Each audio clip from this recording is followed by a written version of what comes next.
Kita mengawali dengan pertanyaan, apakah Turki merupakan senjata rahasia dari Rusia? Ketika Swedia dan Finlandia melihat agresi militer Rusia ke Ukraina, di mana mereka menganggap Rusia bisa melakukan hal yang sama atas negara mereka, Swedia dan Finlandia, keduanya yang selama ini adalah negara netral, memutuskan bergabung dengan NATO. Fakta pertahanan untuk melindungi mereka dari serangan Rusia. Kemudian Turki menolak aplikasi lamaran Swedia dan Finlandia tersebut. Ada apa? Sahabat, video kali ini adalah tentang peran Turki dan menjawab pertanyaan mengapa ada yang namanya fakta pertahanan tersebut. Sebuah kekuatan bersama yang dibangun untuk tujuan pertahanan atau militer.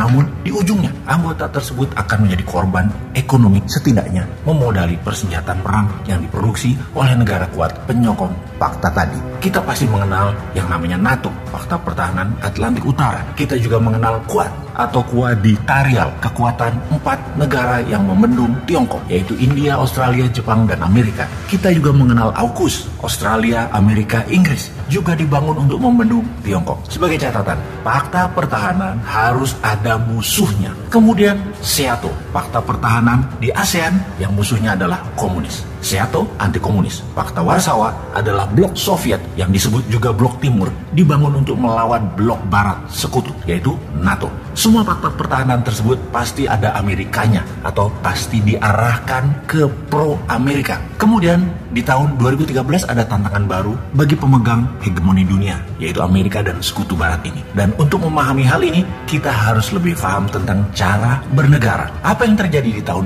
2013 tersebut, yaitu Tiongkok di bawah Xi Jinping membuat inisiasi yang namanya Belt and Road Initiative atau BRI, yaitu sebuah jalan distribusi produk Tiongkok yang semuanya akan diikat di belt ke Beijing yang akan menjadi pusat dunia perdagangan. Gerakan tersebut non-militer kesannya, namun bagi pengamat pertahanan atau pejabat negara yang paham kedaulatan negaranya, ancaman militer adalah salah satu dari ancaman pertahanan. Sementara ancaman pertahanan bukan hanya militer, ancaman ekonomi juga merupakan ancaman yang berbahaya pada kedaulatan bernegara. Sebagai ilustrasi, kita masuk ke dunia bisnis dulu untuk memahami ancaman ekonomi melalui economic warfare. Katakan kita ambil contoh tentang Coca-Cola atau produk dalam negeri aja deh, teh botol. Ini hanya ilustrasi ya. Sahabat ingat ya, ini hanya simulasi agar memudahkan pemahaman pelajaran bernegara. Teh botol menjual di eceran, harga kita ilustrasikan adalah Rp1.000 per botol, di mana para reseller toko belinya sekitar Rp800 per botol. Lalu masuklah kompetitor, katakanlah namanya teh 10 tang yang menjual harga pasaran sekitar Rp900 dan harga toko belinya Rp700. Karena rasa sama, harga murah, pembeli belok ke teh 10 tang. Apa yang dilakukan teh botol kemudian? Dia turunkan harga teh botol di reseller ke Rp600 dan reseller akhirnya beli lagi teh botol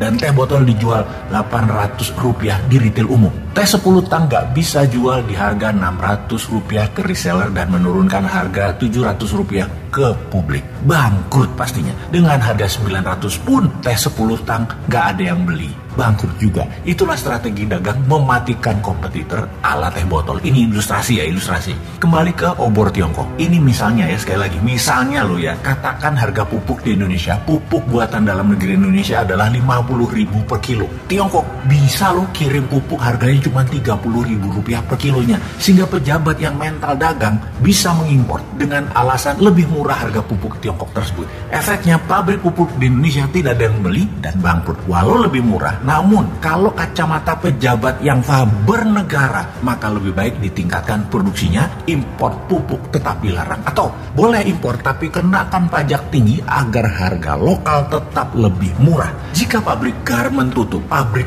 pupuk tutup, petani bawang tidak mau menanam bawang karena merugi.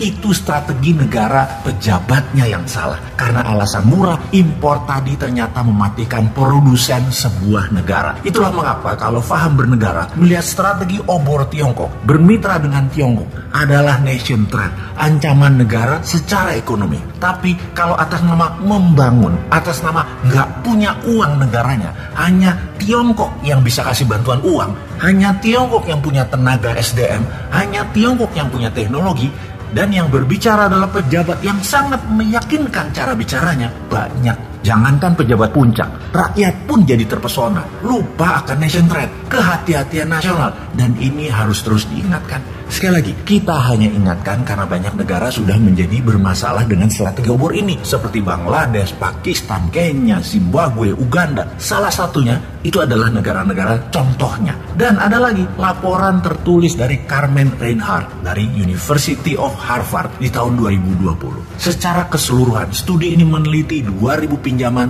Tiongkok kepada 152 negara dari tahun 2011 sampai tahun 2019. Tercatat sejak tahun 2017 saja ada 50 negara berkembang yang terus menambah utang dari Tiongkok. Negara yang lebih maju berutang ke Tiongkok lewat surat hutang negara atau sovereign bond. Sementara negara yang berpenghasilan rendah biasanya mendapat utang langsung dari BUMN Tiongkok seperti China Development Bank dan kemudian juga Export-Import Bank of China.